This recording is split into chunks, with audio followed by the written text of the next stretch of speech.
Nagbabalik po muli ang inyong lingkod at nagbabalita ng mga balitang dapat nating malaman dito sa ating bansa. Ito ang Balitang Pambansa.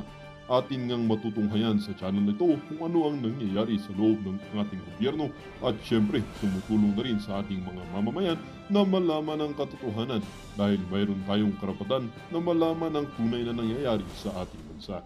Ngunit bago natin panoorin ang balita, huwag niyo pong kakalimutan na mag-subscribe sa ating channel at pindutin ang notification bell para lagi kang maging updated sa ating mga bagong videos na ina-upload araw-araw. At sa ating mga solid viewers naman dyan ay maraming salamat naman po sa walang sawang pagsuporta. At syempre, huwag din pong kakalimutan mag-iwan ng like at i-share ang ating mga videos. At kung mayroon ka naman pang opinion, ang ating comment section ay bukas para sa inyong mga hinaing. Ito na nga mga kaibigan, ating panoorin ang buong video. Salamat po muli and God bless!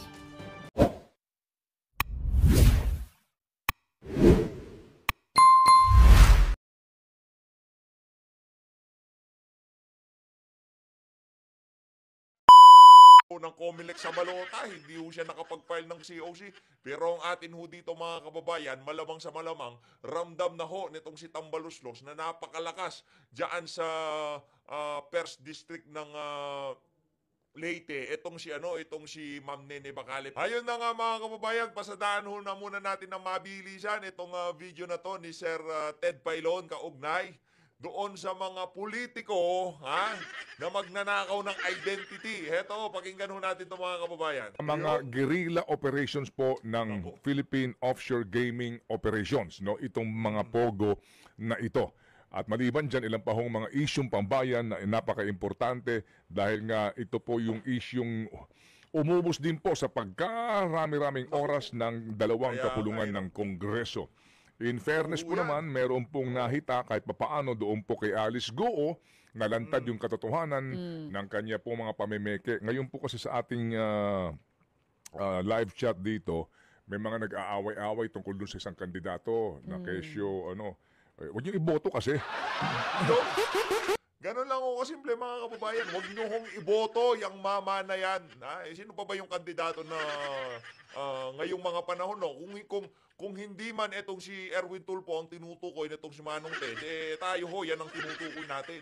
Huwag niyo hong iboto. Tayo ho dito sa PH Update. Tayo na ho yung mga kandidato natin, Atty. Vic Rodriguez.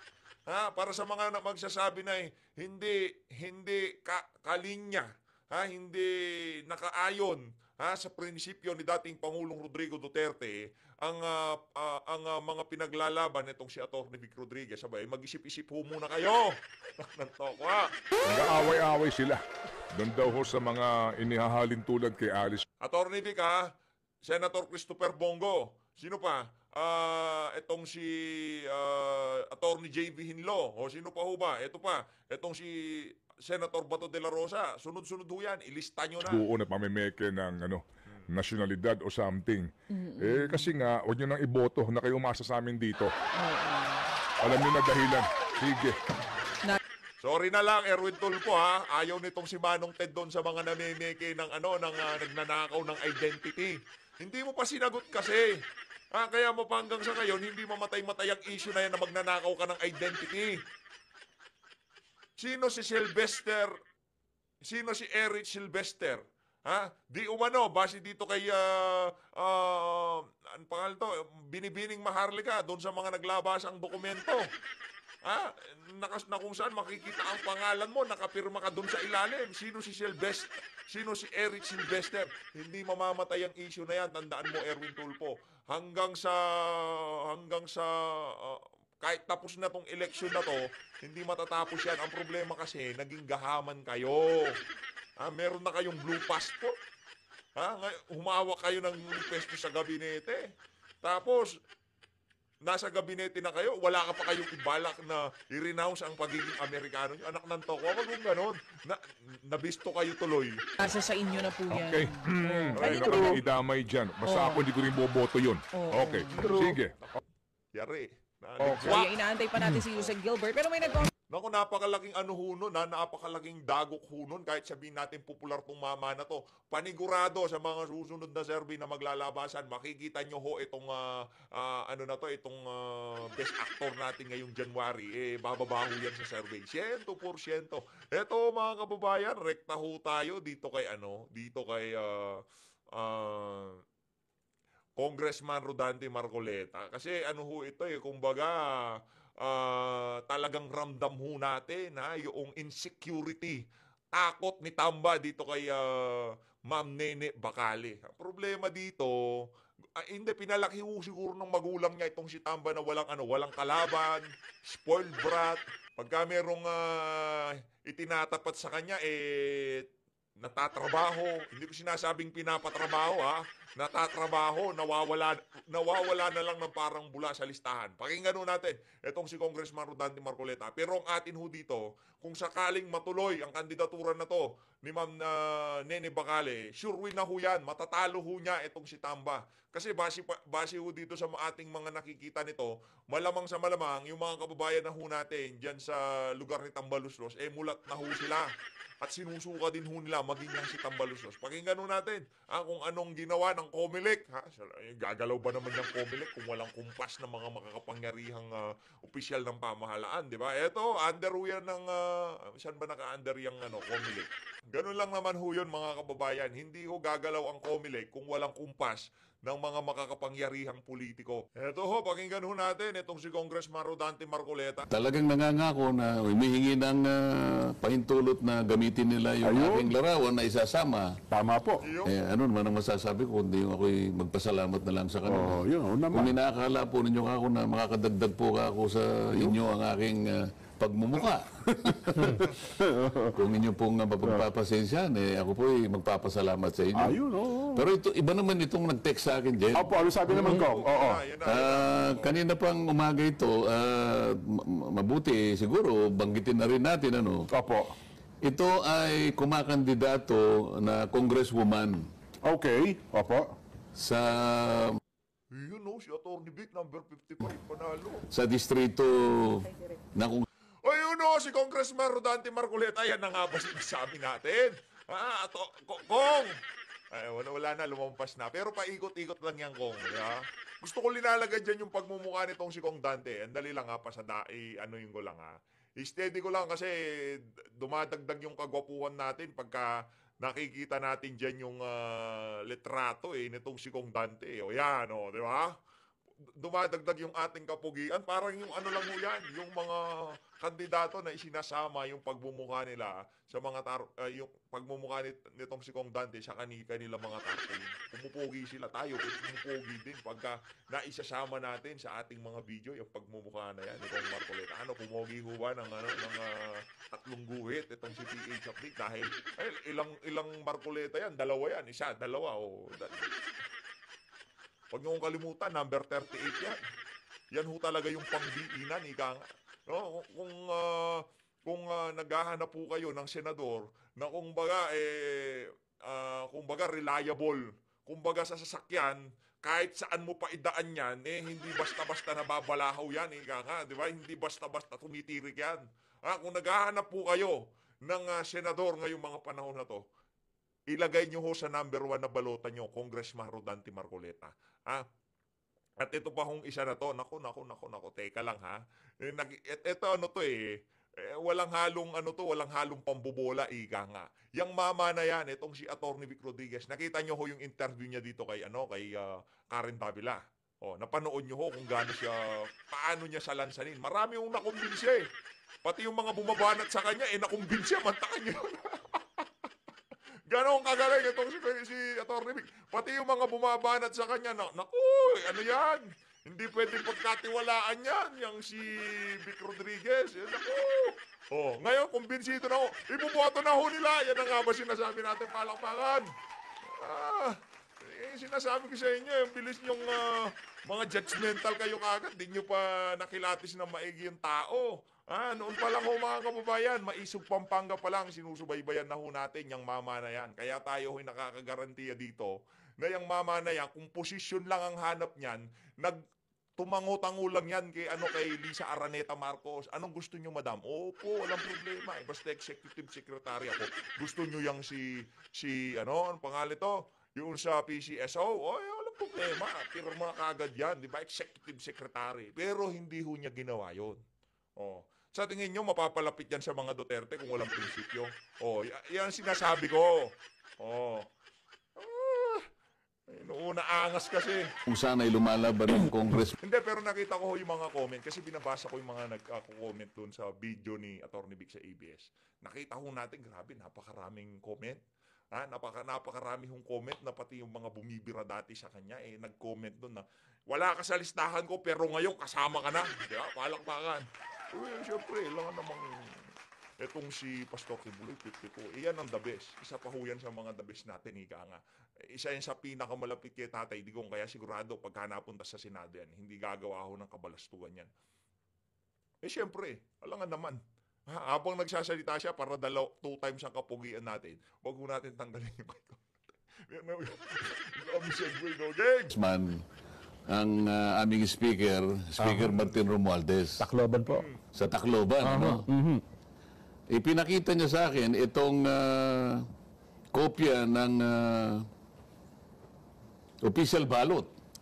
Ano po? Ang totoo niya, nandito. Kasi yung mga senator ang mauuna eh. Official ballot? May kopya kasi pwede ka naman kumuha na para opo, makita mo sample, kung saan ka yung official ballot mismo, Opo. para makita mo kung saan yung pangalan. Halimbawa ako, nakakuha agad ako, yung pangalan ko nandun sa pangatlong kolum. Nasa bandang itaas. Opo. So medyo komportable. Alam mo, pwede mo sabihin ngayon sa mga boboto sa'yo, tingnan po nyo kagad yung third column, sa bandang taas, kitang-kita nyo na po para hindi kayo mahirapan, para hindi nyo na po hanapin. Opo. Ngayon, ito, ipinakita niya, sapagkat siya kumakandidato rin congresswoman doon sa Tacloban, bakit yung pangalan niya wala? Dun sa Ang pangalan lang ni Speaker Martin Romualdez, ang nandito, blanco na lahat. Oo nga ako, kasi Ganun po. Official po yan, Kong. Galing sa Comelec. ayaw ko maniwala, ibigay mo nga ako, kumuha ka nga ako na. Ito, pinakita nila, oh. Ganun ba? Paano ba siya may boboto kung wala siya kung wala yung ano niya? Ito, oh.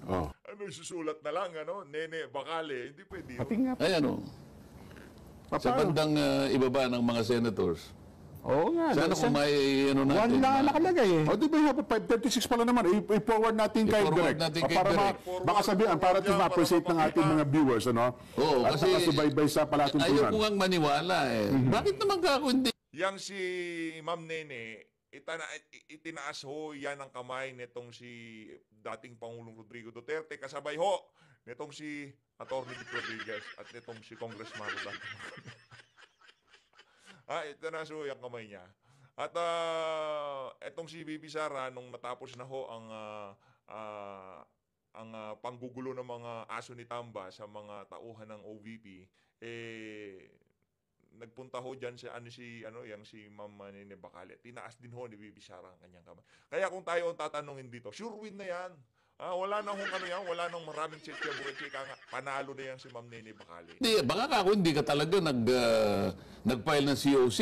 Opo. Nag-file po ako kanyang ganun eh. Di mabuti ka ako, makipag-ugnayan ka na sa Comelec. Sa Comelec, opo. Para sa ganun, habang may panahon, maisaayos. Ganun po. Di ba? O di paano natin kay Direk? Baka Sige, sakaling forward ko po. maihabol natin. Maaga pa lang naman, Kong, ano ha? Oo. Para at least, mamaya, balikan po natin yan. Ito, nagpapa-shoutout din pala ko. Ito, kaibigan nyo rin po ito. By the way, nung nandun ho tayo sa ating galaan, sinoutout ho tayo yung si Sir Jen, laking pasalamat ho natin. Ma-recognize ho tayo ng isang Jen Subarjaga at itong si Sir Nelson. Napakalaking karangalan ho noon sa PE. Pero hindi tumakbo ngayon eh. Si Kong Cesar Sarmiento ng Catanduanes, Kong. Partner Opo. natin yan. Yes, so Kong Palagi Cesar. akong Ayan, General Kong, yung pinadala nyo. ipakita nga natin para ma-appreciate natin. Yan. Mga kababayan. Palakihin mo nga. Ipakisumo ng konti. Pero ito ko nga, official ballot ito ng ng COMELEC. Yan ang official balot. Makikita mo Opo. yung sa third column, makikita mo yung pangalan ko doon, di ba? Ayan, oh. Opo. Ito po ba yung, ito yung bibilugan, di ba? Oo, makikita mo doon sa, doon sa House of Representatives, ayan, oh. Opo. Isa lang. Ang kandidato. Oh, may 3 espasyo doon. Oo. Sabi niya, wala po ako eh. Member. So yun ang iboboto, isang pangalan lang ang lumilitaw, no? Kumandidato siya, kaya dalawa sila. Dapat, meron siyang pangalan dyan. Paano mo nga siya iboboto? Itas nyo ng konti. Doon sa, ano? Kasi paano ho nga naman yun? Kung yan ang official ballot, ibig sabihin, yung mga inimprentang balota, yan na ho yun. Naku, Nawala, Direct. itas po nyo ng konti. Doon tayo sa House of Representatives. Hindi, Itaas na ganun. Ayan, Yan. ayan, oh. Tama na yan. Oho. Ayan, Romualdez Martin, House of Representatives. lakas. Okay. O, blanco na yung 3 espasyo. Oo nga, no? Nasaan si Romilda Martin, wala na oh. Wala Bacali na, Amago? Alam ko yung pangalan niya eh. Wala. Oho. Oh. Tapos ang kasunod na, yung provincial governor. Oo, Et cetera, et cetera, oh. sabi ko, pumunta ka sa Comelec para sa ganun, So, ibig sabihin, ito na po yung balota sa darating na eleksyon nila? yan na yung balota. Ganun Kaya po. magtataka siya, paano siya malalagay ngayon dyan? Kung gawa na yan. Paano?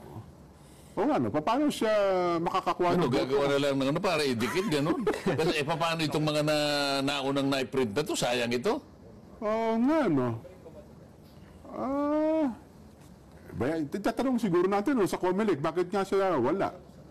Sabi ko, tingnan mo nga yung sa banda na senador, baka napunta ka ron, kako. Hindi po, tinignan ko wala naman po sa Oo senador. nga. Oo. Baka nilagay siya doon sa board member, hindi naman. Sabi ko, tingnan mo mabuti. Kung halimbawa, nilagay naman sa iba, hindi naman yun ang tinatakbo niya. Yun naman ang kanyang ipinagsisintir. Oo. Ayan o, liwanag. Hindi, provincial governor. Ayan ang governor eh. Opo. Provincial vice governor. Opo.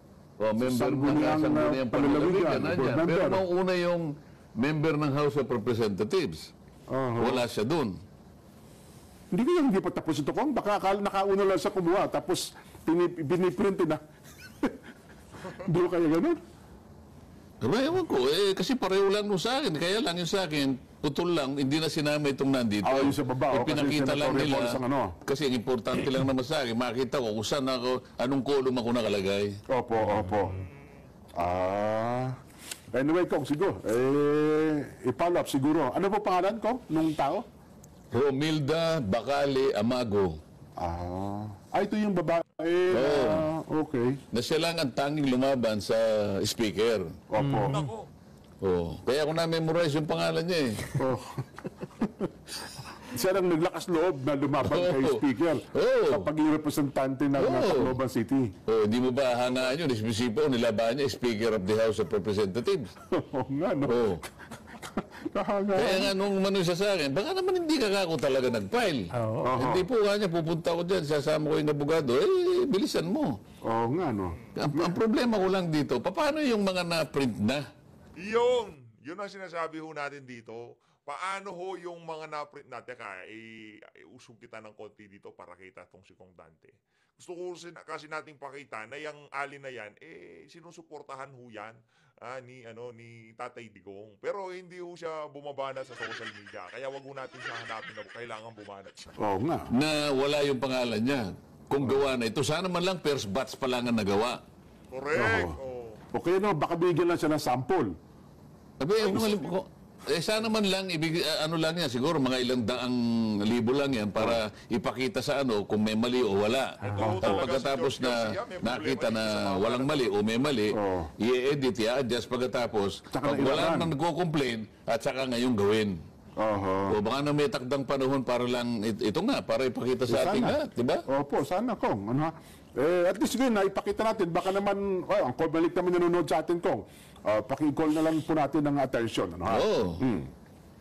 Teka lang, nabalitaan niyo po. Gusto ko natin itanong sa mga... hindi natin tatanong. Abangan na lang natin yan. Abangan ho natin kung sino ho ang dadalhing kandidato ng pagka... ang tawag dito? Congressman. Diyan sa Leyte, kung sino ang susuportahan ng INC. Excited ho tayo, gusto mo natin ako kung suggestion lang naman, doon na ho ako, doon sa matapang na ali na linabanan yung bulok na sistema na umiiral dyan sa First District. Ay, kailangan, si Ma'am Nene Bacale. Na nga mga kababayan, dito ho tayo kay Pinoy Survivor, dito kay Cap Dado Enriquez. Sino ang mga nakamiss kay Cap Dado? Palakpakan naman dyan sa mga nakamiss sa kanya. Ano ba ito, Kong? Ano? Hindi, itong si Cap Dado Yeah, tayo. may INC rally. Okay, may rally ng mga tao, kababayan natin. Regardless kung ano yung side nila. Pagka tinarantado at binanatan, hindi tama na yon. People are just expressing their rights, their freedom of expression. Now that we are here, FGF, kung walang ginagawa ang AFP at saka PNP, sinabi ko sa inyo, you are facing the threat or the challenge of obsolescence na walang tiwala na tao, mawala kayo sa pananaw ng tao. Wala nga saan.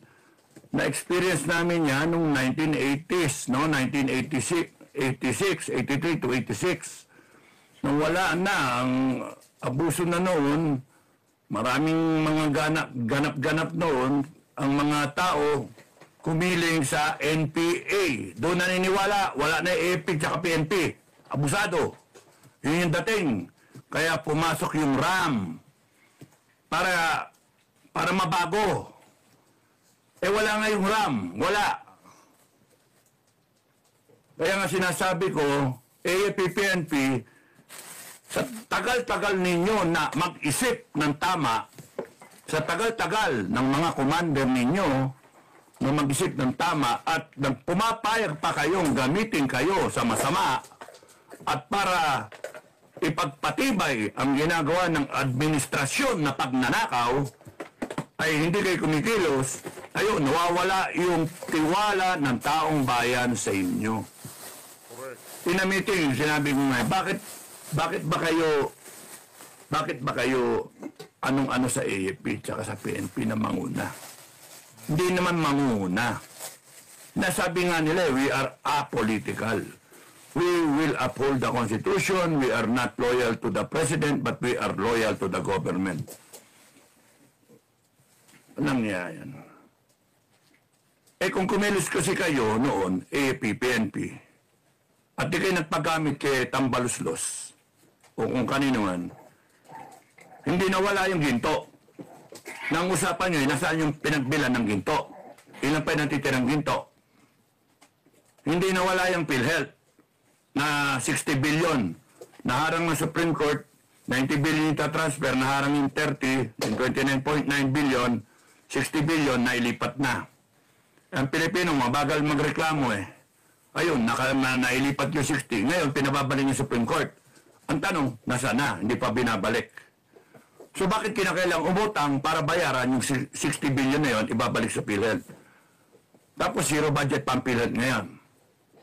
Tapos yung budget natin, 4.5 trillion lang dapat ang kinikita talaga natin, 4.5 trillion plus minus. Tapos ang budget natin yun, 6.375 trillion for 2025. Ano ba kayo? Hindi ba kayo mga bopol kayo sa mathematics? Alam nyo nang may utang.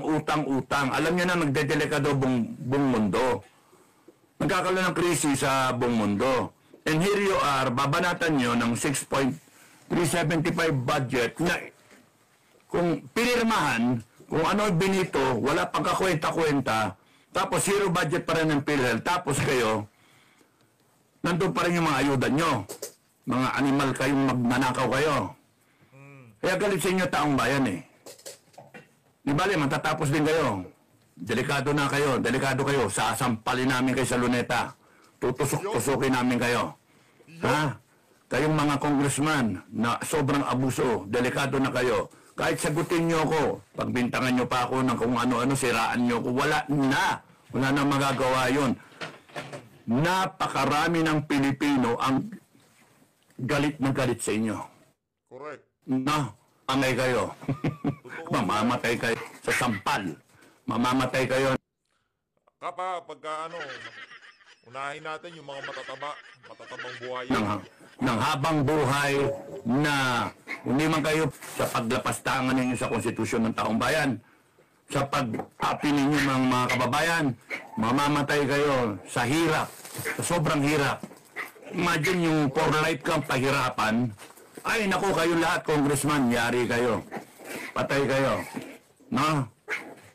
Galit kami. Galit ang taong bayan. Tagapagsalita lang ako, isa lang ako. Kung 40 milyones kami sa FGF, madagdagan pa yan. 119 million Pilipinos, madagdagan yan. 40 million kunwari. Kami, isa lang ako, boses lang ako, si Metran, isa lang yan. Marami, talagang galit, ng galit. So, kung nung mangyari hindi tama sa mga rally at ginamit ang armed forces at PNP sa hindi tama at nagpagamit kayo, tatayo ang FGF. Na? Kung gusto nyo magpatayan tayo, mag-awayan tayo, go ahead, magpatayan tayo. Hindi pwedeng umiral ang mali. Hindi pwede. Period. Hindi pwede. Walang diskusyon. Taong bayan ang masusunod. Abla-abla kayo na nga nagdakaw, kayo pa yung maraming cheche boreche, kayo pa yung may katwiran. Maggago. Mga animal kayo. Kayong mga Pilipino naman, na tahimik, kayong mga Pilipino na takot. Duwag na duwag kayo nagkakaganyan ng bansa natin. Kasi inayaan nyo eh. Ngayon nagsalita kami, nag-ingay kami, kaya dumami kami. Kung gusto nyo, doon kayo sa kabila. Sa kabilang bakod. Doon kayo. You fight for your bangag na presidente, you fight for the drug pushers, drug addicts. You fight for the communists. You fight for the plunderer. Para magkaalaman na tayo. Abante kami, abante ang Pilipinas. Iiwanan namin yung mga tarantado. Ibabaw namin. Sa limot.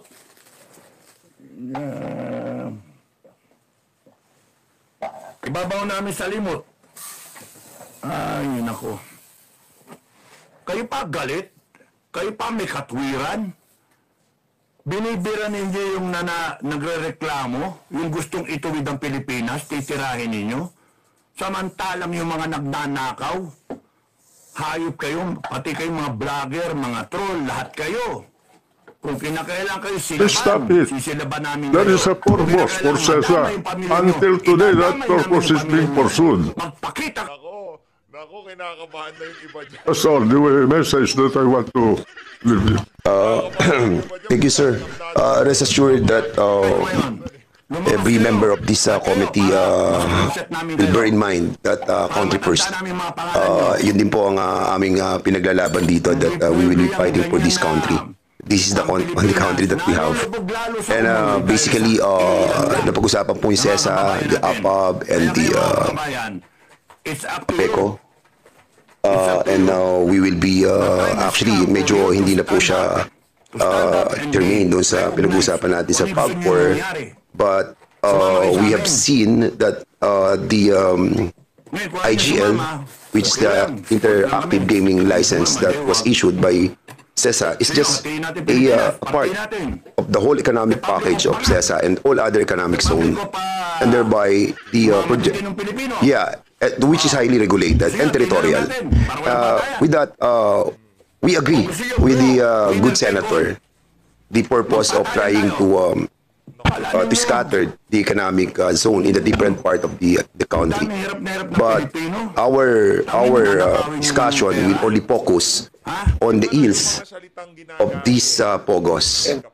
And if the CESA and all other economic zone have a good template on how to do it, then it is incumbent upon us and upon you to discuss it thoroughly, for us to understand how it works.